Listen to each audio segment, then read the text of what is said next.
Back. Right, Pawan Kalyan Vizag చేరుకున్నారు. ఇప్పటికే sun ray resort లో ఉన్నట్లు తెలుస్తుంది. మరిన్ని వివరాలు అందించేందుకు మా ప్రతినిధి నాయుడు లైవ్ ద్వారా సిద్ధంగా ఉన్నారు. నాయుడు,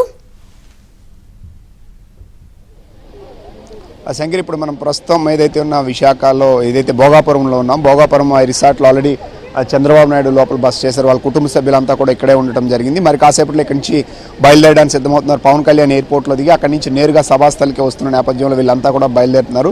సో 4-4:15 కల్లా సభ పూర్తి స్థాయిలో అంటే కీలక నేతలందరూ కూడా మాట్లాడేటువంటి అవకాశం అయితే కనిపిస్తుంది. ఇప్పుడు మనం చూడొచ్చు, కాన్వాయ్ అంతా కూడా ప్రస్తుతం సిద్ధం చేస్తున్నారు. ఇక్కడి నుంచి మరి కాసేపట్లోనే నారా చంద్రబాబు నాయుడు అలాగే లోకేష్తో పాటు వీళ్ళంతా కూడా ఇక్కడికి బయలుదేరడానికి సిద్ధమవుతున్నటువంటి పరిస్థితి. అనేక మంది వాళ్ళని కలవడానికి కానీ వీళ్ళు కానీ ఇక్కడికి వచ్చినటువంటి వీళ్ళంతా కూడా చంద్రబాబు నాయుడు చూడటానికి వీళ్ళంతా ఇక్కడికి వచ్చినటువంటి పరిస్థితి. మరి కాసేపట్లో ఇక్కడి నుంచి బయలుదేరే అవకాశం ఉంది. అయితే ఖచ్చితంగా ఈ సభ ద్వారా ఖచ్చితంగా టీడీపీ జనసేన పొత్తులు ఏం చేయబోతున్నారు, ఎలాంటివి చేయబోతున్నారు ఇదని సో చాలా మంది ఇక్కడ ఆల్రెడీ చూడటానికి వచ్చారు. ఎక్కడి నుంచి వచ్చారు మీరు? ఎక్కడి నుంచి వచ్చారమ్మా? సిపిఎన్ మహిళలు అండి, సిపిఎన్ మహిళలము చంద్రబాబు నాయుడు గురించి చాలా మేము చేస్తున్నామండి, ఉద్యమం చేసాము. చంద్రబాబు నాయుడు బయటకు వచ్చారండి.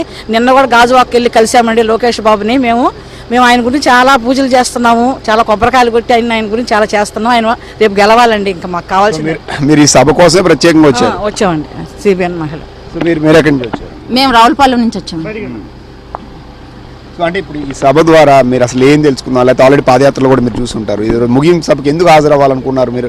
సో ఇంత దూరం రావాల్సిన అవసరం అంటే మీకు లోకేష్ బాబు గారి గురించి చంద్రబాబు నాయుడు గారు సీఎం అయితే యువతకు మంచి జాబ్స్ అయ్యి వస్తాయని, మనకి ఇండస్ట్రీస్ అయ్యి వచ్చి మంచి యువతకు భవిత ఉంటుందని, మన యొక్క జనరేషన్ అంతా అమెరికాను ఆస్ట్రేలియా అటు ఇతర దేశాలకు వెళ్ళిపోకుండా ఆంధ్రాలోనే ఉంటారని, ముసలితరం కాకుండా యువతరం అంతా ఆంధ్రాలోనే ఉంటారన్న ఉద్దేశంతో మేము చంద్రబాబు నాయుడు గారి సీఎం అవ్వాలని, ఆయన మీద ఉన్న అభిమానంతో లోకేష్ బాబు గారు చేసిన పాదయాత్రకు మద్దతుగా మేము ఇక్కడికి హాజరయ్యాం. వీళ్ళంతా కూడా చంద్రబాబు నాయుడు ఆల్రెడీ ఇక్కడికి వచ్చారని తెలుసుకొని వీళ్ళంతా కూడా వచ్చినటువంటి దీని వల్ల తెలుస్తుంది. మరి కాసేపట్లో ఇక్కడ నుంచి చంద్రబాబు నాయుడు, నారా లోకేష్ కూడా బయలుదేరిపోతున్నారు. ఆల్రెడీ ఇప్పటికే సభా స్థలంలో ఆల్రెడీ భారీ సంఖ్యలో జన సమీకరణ జనాలు కానీ చేరుకోవడం జరిగింది. సో ఆ వచ్చే మార్గాలన్నీ కూడా కిక్కిరిస్తున్నటువంటి పరిస్థితి కనిపిస్తుంది. ఇప్పుడు ఆల్రెడీ నేతలు కానీ వీళ్ళు కానీ అక్కడ ఉన్నటువంటి స్థానిక నేతలు కానీ మంత్రులు వీళ్ళంతా కూడా సభాస్థలి దగ్గర మాట్లాడుతున్నటువంటి పరిస్థితి ఉంది. 4 గంటలకి 4-4:15 కల్లా సభాస్థలిలో ప్రాంగణానికి ఇటు పవన్ కళ్యాణ్తో పాటు పవన్ కళ్యాణ్ ఆల్రెడీ నేరుగా సభాస్థలి చేరుకుంటారు. మాజీ ముఖ్యమంత్రి నారా చంద్రబాబు నాయుడు అలాగే నారా లోకేష్ వీళ్ళంతా కూడా అక్కడ చేరుకుంటారు. ఆల్రెడీ బాలకృష్ణ కుటుంబ సభ్యులు కొద్దిసేపు క్రితం ఇక్కడి నుంచి ఆల్రెడీ బయలుదేరి వెళ్ళడం జరిగింది. వీళ్ళంతా కూడా సభాస్థలికి చేరుకొని సో ఖచ్చితంగా ఈ సభాస్థలిలో ఒకవైపు సినిమా ఫ్లేవరు, మరోవైపు రాజకీయ ఫ్లేవర్ ఉంది.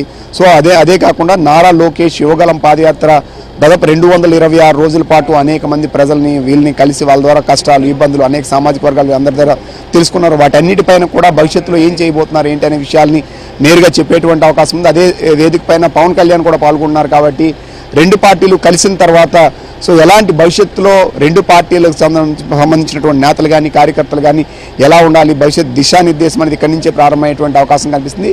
ఇది నవశకానికి నాంది అని చెప్పి ఇప్పుడు ఏదైతే యువగలం పాదయాత్ర ముగింపు ఉందో అది నవశకానికి నాందిగా ఇప్పుడు నేతలందరూ చెప్తున్నారు. సో నవశకం అంటే వచ్చే ఎన్నికల్లో ఖచ్చితంగా కొత్త పుంతలు తొక్కడంతో పాటు ఇది రాష్ట్రాన్ని అన్ని విధాల సంక్షేమ పరంగా కానీ అభివృద్ధి పరంగా కానీ అన్ని విధాలు ఆదుకోవడానికి మేమేం చేయబోతున్నాం, కార్యకర్తలు ఏం చేయాలి, భవిష్యత్తు ఎలా ఉంటుంది, ఈ విషయాలన్నీ కూడా మాట్లాడేటువంటి అవకాశం. అందుకోసమే రాష్ట్రంలో నలుమూలల నుంచే కాకుండా ఇతర దేశాల నుంచి కూడా అనేక మంది సభకి హాజరవుతున్నటువంటి పరిస్థితి అయితే కనిపిస్తుంది. సో ఇక్కడ మరొకంతమంది ఉన్నారు. వీళ్ళు పిల్లలు కూడా వచ్చారు. ఎక్కడి నుంచి వచ్చారు, ఎందుకు వచ్చారో పిల్లలతో మాట్లాడదాం. అమ్మ, మీరు ఎక్కడి నుంచి వచ్చారు, ఎందుకోసం అనేది? మేము రాజమండ్రి నుంచి వచ్చాం అంకుల్. చంద్రబాబుని చూడాలని వచ్చాం. ఆ చంద్రబాబుని చూడడంతో పాటు లొకేషన్ కూడా కలవడానికి వచ్చాం. వాళ్ళ నుంచి మేము ఇన్స్పైర్ అయ్యి ప్రజల్ని కొత్త దారిలో నడిపించాలన్నది మా కోరిక. సో చూడొచ్చు, అంటే పిల్లలు సైతం చూడటానికి చాలా మంది వచ్చారు. ఇక్కడ పాపం చెప్పమ్మా, అసలు మీకు రాజకీయాలు తెలియవు, చదువుకున్న పిల్లలు, మీరు ఇంత దూరం ఎందుకు వచ్చారు? చంద్రబాబు నాయుడు చూడడానికి వచ్చాం అంకుల్. లోకేష్ తో ఫోటో తీయించుకోవడానికి వచ్చాం. సో అంటే ఇంత దూరం ఇప్పుడు ఆల్రెడీ పాదయాత్రలు ఇవే చేశారు. సో ఆయన కలిస్తే ఒక ఇన్స్పిరేషన్ ఇది ఉంటుంది అనే ఉద్దేశంతోనా? అవును అంకుల్. చూడొచ్చు, పిల్లలు వీళ్ళంతా కూడా ఆల్రెడీ ఇక్కడ చేరుకున్నట్టు ఉంది. మరి కాసేపట్లో నారా చంద్రబాబు నాయుడు ఇక్కడ నుంచి బయలుదేరి నేరు సభాస్థలికి వెళ్ళేటువంటి పరిస్థితి కనిపిస్తుంది. మరోవైపు సభాస్థలి ఆల్రెడీ ఇప్పుడు జనసంద్రంగా మారినటువంటి పరిస్థితి. సో ఇప్పుడు టీడీపీ జనసేన నేతలంతా కూడా అక్కడే ఉన్నారు.